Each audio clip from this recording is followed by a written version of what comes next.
What's going on, everyone? Welcome back to another episode of the Primetime Sports Podcast, hosted by Joey Maylari. So the Red Sox had a big Game 1 win last night in the first game of their three-game series against the San Francisco Giants, winning that game 3-2, and the Red Sox have now won 5 straight games. Kutter Crawford went 5 2/3 innings on the mound, 3 hits allowed, 1 earned run, 7 strikeouts, 1 walk on 86 pitches. He did get 13 swings and misses last night as well. Very impressive outing for Crawford. He's now 5-5 on the year with a 3.86 ERA. The Red Sox have needed somebody to step up in their rotation with all the injuries they've had to Tanner Houck, Garrett Whitlock, and Chris Sale, and thankfully Kutter Crawford has done that and more. The Red Sox pitching staff has been very impressive over the last 4 games, just allowing 7 runs over the last 4 games. The Red Sox are getting hot at the right time. They're 9 games over 500 right now, which is a season high, which is unreal. And they also have the best record in baseball since June 30th at 16-5. So it's been a great stretch here for the Red Sox. Very good pitching as well. Triston Casas had another hot game last night, had a double and a home run in his first 2 plate appearances versus Logan Webb. Adam Duvall had a very good night as well, 2 for 4 with 2 doubles and a run scored. I said sell Duvall before, but now I would hold on to him. I think everybody in this Major League roster should be held on to. The momentum and the mojo is too strong in the locker room right now to break it up. Kike Hernandez was fine to trade in my eyes since Story is coming back soon. With Trevor Story coming back, Kike would have been replaced anyways, but I would keep the rest of the Major League roster. I know reinforcements are coming with Whitlock, Houck, and then Sale, but I would keep the rest of the core together. I think this Red Sox team has the capability to make a run in the postseason. I think with what we've seen over the last couple weeks, this team is capable of doing things in the postseason if they get everybody back healthy and obviously maybe make 1 or 2 more moves at the trade deadline. I think this team is capable of winning at least a series in the postseason. Who knows after that? I mean, at the end of the day, if you just make the playoffs, anything could happen after that. You never know what could happen once you're in the playoffs. So that's why I think the Red Sox should buy at the trade deadline, and who knows where it'll take them. Right now, they're in the midst of a 32-game stretch in 34 days, so they will need the starters to go long in games to save the bullpen over that stretch. So Kutter Crawford going 5 2/3 last night was pretty good, and then also if they could get 6 or 7 out of Brian Bayo and James Paxton every night over the next few weeks, that would be huge as well. The Red Sox have hovered around 500 for the entire season and now have excelled over the last 20 games to be 56-47 overall, 15-5 in the last 20 games, which is the best in the MLB. And they are currently 1.5 games back of the Houston Astros for the last wildcard spot in the AL. So things are looking up for this Sox team. Triston Casas, who I've talked about now multiple times over the last week, he continues to rise to the top. Since the All-Star break in 12 games, he has a .472 batting average, which is number 1 in baseball, a .568 on base percentage, which is number 1 in baseball, an .1139 slugging percentage, which is number 1 in baseball, a .1707 OPS, which is number 1 in baseball, 7 home runs, which is number 1 in baseball, and then .342 as his weighted runs created plus, which is also number 1 in the game. The next closest in weighted runs created plus is Kyle Tucker, 261. So 261 and 342 is a big gap. And then Triston Casas also has a .672 weighted on base average and a .672 isolated power, which is a stat that takes into account extra base hits, and he's number 1 in that category in the game of baseball since the All-Star break. And Casas' slugging percentage of .1139 since the All-Star break is unreal. It's number 1 in baseball, as I said, and the next closest to him since the All-Star break is Kyle Tucker at .848 for a slugging, which is awesome as well. But an .1139 slugging percentage for Triston Casas in the last 12 games. 5 of his last 6 games are multi-hit performances.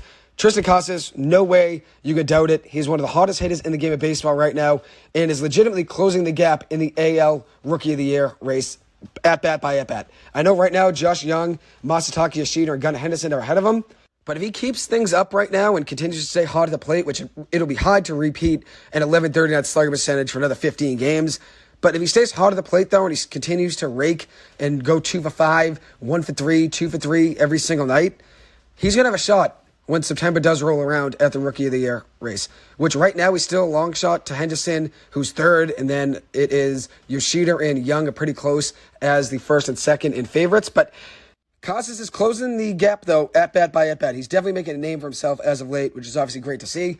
Alex Verdugo has been cold, and that brings into question whether or not it's a worry. I don't think it is. The last 10 games, he is 3 for 33 with a .091 batting average, a double and 11 strikeouts.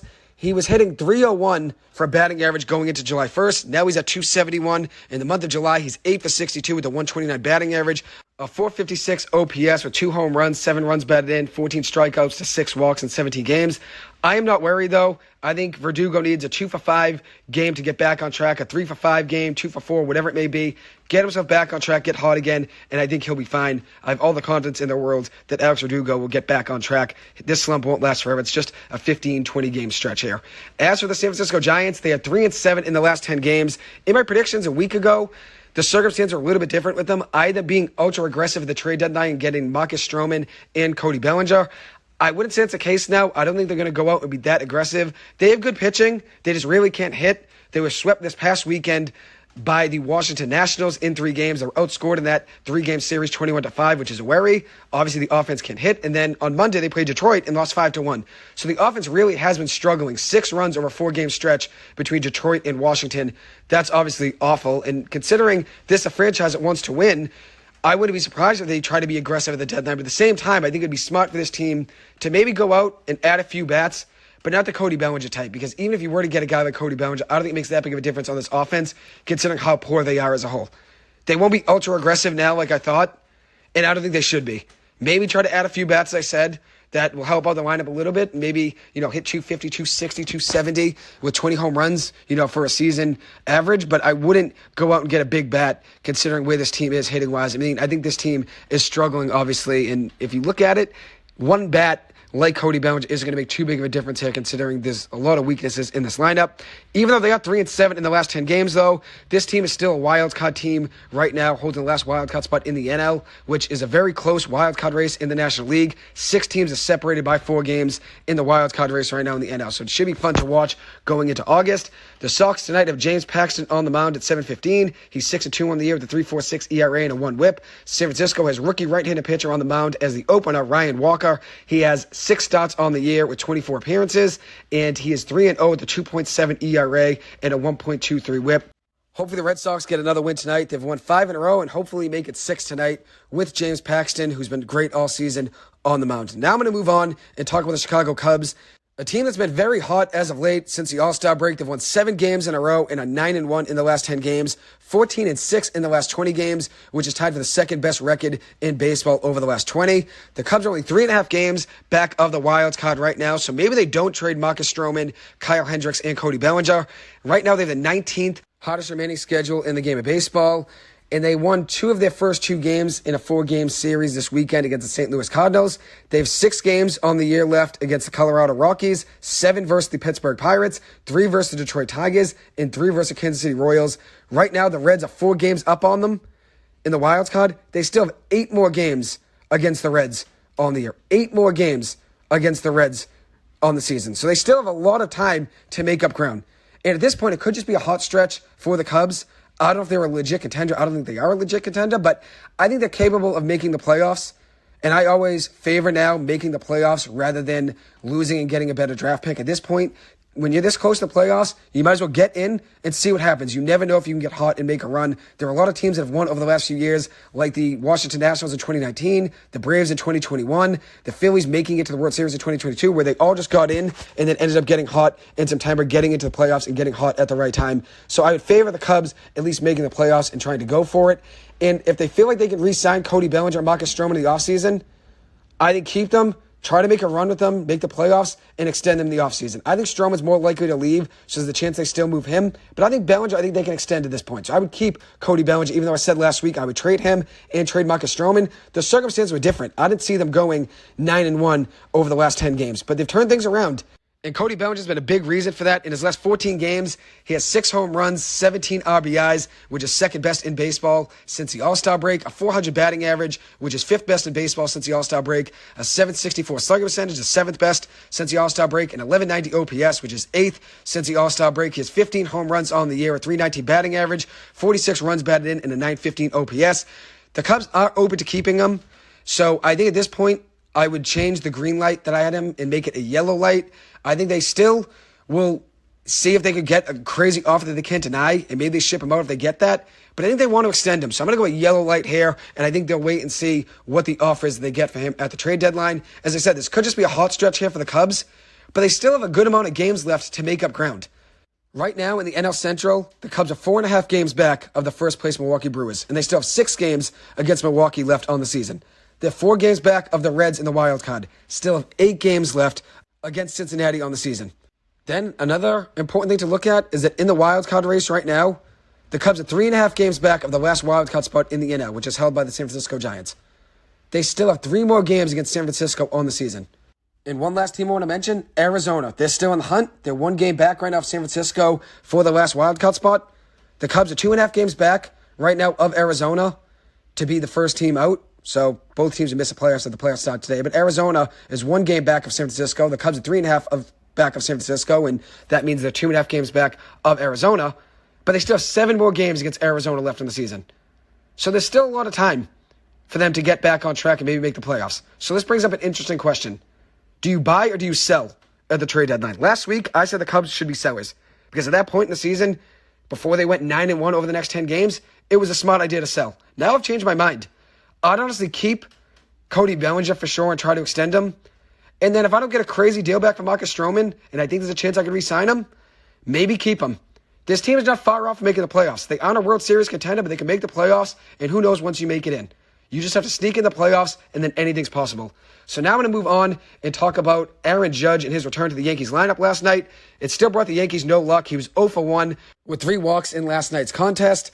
The Yankees had Garrett Cole on the mound, who was exceptional. He went 7 innings, giving up 3 hits, 5 strikeouts, giving up no runs. Tommy Kahnle, though, came in relief and gave up the game-winning home run to Anthony Santander, his 18th home run of the season. The Yankees lost to the AL best record, the Baltimore Orioles, 1-0 last night. Grayson Rodriguez was great on the mound for Baltimore. He's a rookie, young pitcher, but has a bright future ahead of him. He went 6 1/3 innings, giving up 3 hits, 4 strikeouts, 2 walks. He lowered his season ERA to 6.21. That's a big thing for the Orioles, is getting pitching at the trade deadline. If Grayson Rodriguez can come in to the rotation and give you 5 to 6 innings, that's obviously huge. And I still think they add pitching at the trade deadline anyways. But when you have a rookie pitcher giving you 6 1/3 innings against the Yankees, even if the Yankees struggling, and he gives up no runs with 4 strikeouts, 2 walks, 3 hits in those 6.1 innings, that's huge.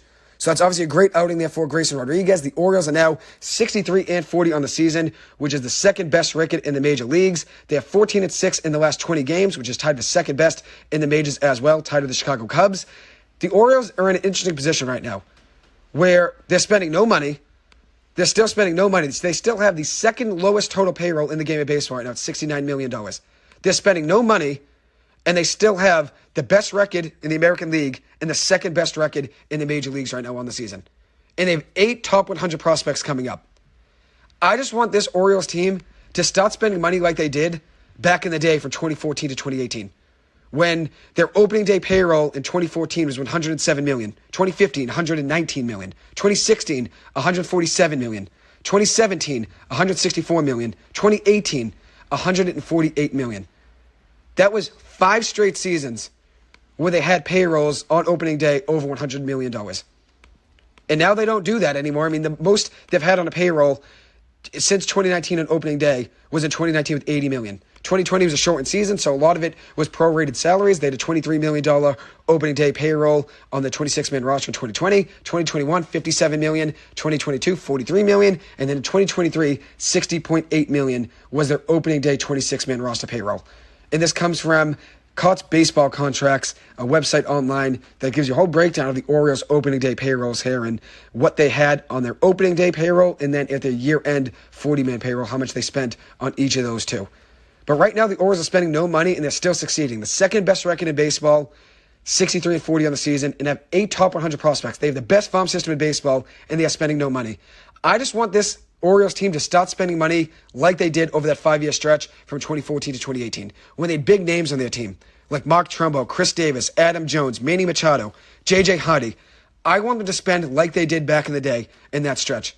They had a lot of other talented players as well, like Nelson Cruz, Nolan Reinbold, and Jonathan Scope. They had a lot of talented players over that stretch, and they spent some money as well. I want them to just spend like they did in that stretch. I think this team, even without spending, I think they'll own the American League for years to come. They're going to be an AL contender for years to come, just with that farm system, having 8 top 100 prospects, including the number 1 in baseball, which they drafted with the first overall pick in the 2022 draft, Jackson Holliday. He's been great in the minor leagues. He'll be up probably within a year or so. What a great talent he is. But this team is so talented very young as well, and they're spending no money. Wait for this Orioles team to spend money, and they're going to own the American League. Own the American League. They'll be contenders for years to come, and this Orioles team deserves it. The Baltimore fan base, they deserve it. Considering all the pain they went through for a 5 to 6 year stretch and being one of the worst teams in baseball while spending no money and having really not much talent on their roster, it all worked out. This team has completely turned things around, and I'm so happy for them. Hopefully this year in free agency, they decide to spend in the offseason, maybe get some big names on that roster. Considering how good they are, it should be easier to recruit players to Baltimore now, considering how good they are this season. They're a contender right now, and they're only going to get better over the next few seasons when the prospects come up and they start spending some money and opening up their payroll. It'll be easy to recruit guys to Baltimore. So we'll see what happens. I'm hoping they get a lot of talent in the offseason. I mean, for years, they didn't really have much talent on their roster. Once they really split things up and got rid of Scope and Jones and Machado, things started to fall apart on them. The Chris Davis contract obviously didn't work out, and things were looking really down for them. They had a couple bright spots over the last few seasons while they were losing, like Anthony Santander, like Cedric Mullins breaking out a couple seasons ago and having a 30-30 season. He was miraculous in the 2021 season. And then they also had Trey Mancini as well. That was a bright spot. But at the end of the day, this team is different than they were in years past, and I'm hopefully going to be talking more about them next year as a contender even more than I am right now. I think this team's only going to get better. They're contending right now, and they're only going to be better a year from now at this point. Hopefully, spend in the offseason, get some more acquisitions maybe in trades considering how many prospects they have, and we'll see what Baltimore is doing in the next 5 to 6 years. But I think this team is going to be a powerhouse in the American League for years to come. Anyways, that'll conclude this episode. Thank you guys so much for taking the time to listen to this. As always, I appreciate it. Hope you guys have a good one and enjoy your weekend. Thank you.